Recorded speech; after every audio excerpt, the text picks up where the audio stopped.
Harry's wife, a tawdry couple. For quite a long time, a lot of the media and the populace in the United Kingdom have had enough of Harry's wife and Harry.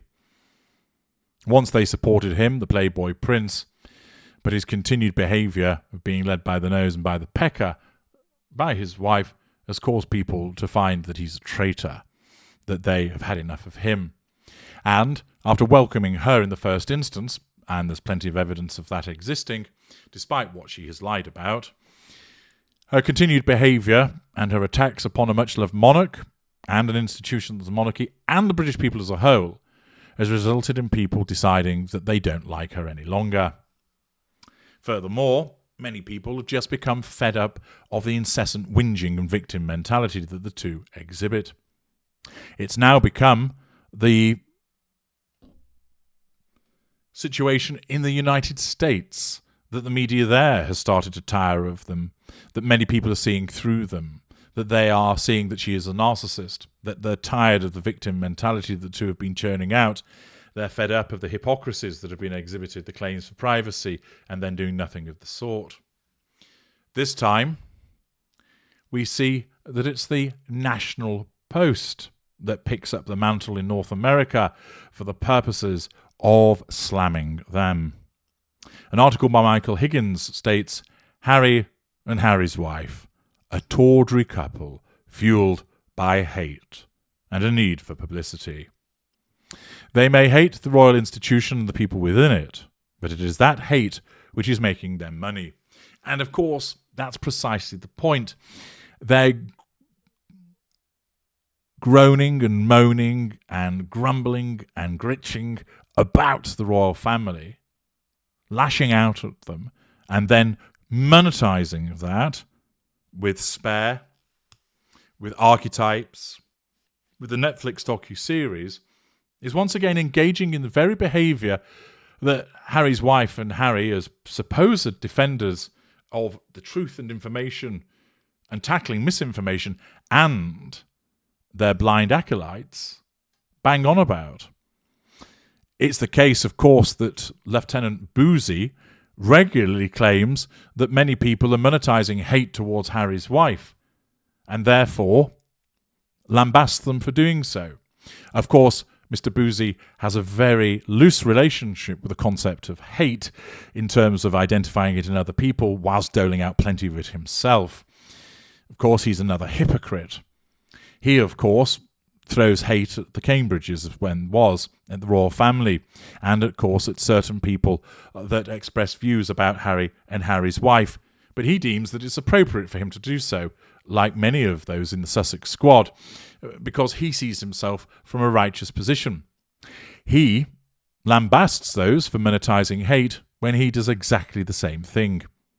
And his paymaster, or paymistress perhaps, Harry's wife, engages in the same behaviour. She uses hate to make money, but she claims that she does not. It's all right when she does it. She is perhaps the biggest hypocrite on the planet because she repeatedly bleats about the behaviour of other people and then does precisely what she complains of. A typical behaviour of a narcissist, of course. The National Post article explains, the Netflix series Harry and Harry's Wife might better be described as The Great Betrayal. The cast, in inverted commas, are billed as the Duke and Duchess of Sussex, which is appropriate since this is not a docu-series as advertised, but two people playing a part. What we are witnessing is the narcissistic, egotistical, privileged outpouring of a couple bent on revenge. Shamefully, Harry is quite happy to throw his brother, father and even grandmother, the recently departed Queen, under a big red double-decker London bus. Not since Princess Diana, Harry's mother, gave her infamous interview in 1995, in which she explosively revealed, there were 3 of us in this marriage, so it was a bit crowded, has someone tried to do so much deliberate damage to the royal family. This is not Harry and Harry's wife revealing the quirks of a dysfunctional family. To believe this couple, the royals are a bunch of lying, cunning, conniving, backstabbing Machiavellian villains. Harry described one tense meeting at the Royal Sandringham Estate in Norfolk in January 2020, where his brother William shouted at him, It was terrifying to have my brother scream and shout at me, and have my father say things that simply weren't true, and my grandmother sit there and sort of take it all in," said Harry. That grandmother would be the Queen, who was nursing a severely ill husband who would be dead just over a year later, and who is herself only just 3 months dead. The implication seems to be that the Queen did nothing to protect her grandson from his angry brother. It's a sordid, casual smear that speaks volumes of the level Harry is willing to sink, and we all know why, because of his handler. But sink further he does. After spending Christmas 2019 in Vancouver, the couple returned to England in the new year. "Before we left, I spoke to my grandmother as well and told her that we're coming back on the 6th, and I would love to drive up and come and see you," said the earnest Harry. "She knew that we were finding things hard. I'd spoken to her many times about it. But she told me she had no plans for the week. She said, 'Well, why don't you come up? You can have tea. Why don't you stay the night, you and Harry's wife?' However, as they boarded a flight back to the UK, they received a message that the Queen was busy and wouldn't be able to see them. Harry goes on, So once we were back in the UK, I rang her and said, 'I'm now told that you're busy.'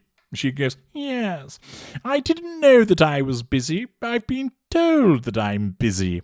I've been told that I'm busy all week.' I was like, wow." So we are led to believe that the Queen was in on a plot to give the Sussexes the cold shoulder and was a willing and devious participant in ostracising them, going so far as to lie about her busy schedule. And yet, after thoroughly maligning the Queen's reputation, Harry has the bold-faced audacity to add, "I have so much respect for her." Stomachs, particularly in the United Kingdom, would have churned at that comment. If he had any respect for her at all, he would keep his mouth shut. But then there's the Netflix series to advance. The Sussexes media company Archwell Productions is listed as one of the show's 3 producers. There is also a forthcoming book to push and a podcast to advertise. Last year, the couple did an interview with Oprah Winfrey. It's almost as if they are promoting themselves to make money, residual benefit. The Netflix series is obviously doing well, with the streaming service saying the first 3 parts were watched by 28 million households and viewed for more than 81.5 million hours. Meanwhile, does it not seem odd that Harry was terrified of his screaming brother? Harry, after all, served 10 years in the British Army, did 2 tours of Afghanistan and flew Apache helicopters. But a screaming brother is terrifying. The army must have kept him well cocooned and wrapped in cotton wool. And his father, then Prince Charles, now the King, was saying things that simply weren't true. In one sentence, Harry, of course, through his reduced emotional empathy as a consequence of the brainwashing that he has experienced, has managed to besmirch his brother as a bully, his father as a liar, and the Queen as an impotent monarch who can only watch as poor Prince Harry is undone by palace intrigues. Family squabbles are never pretty, are always divisive, and always create rifts.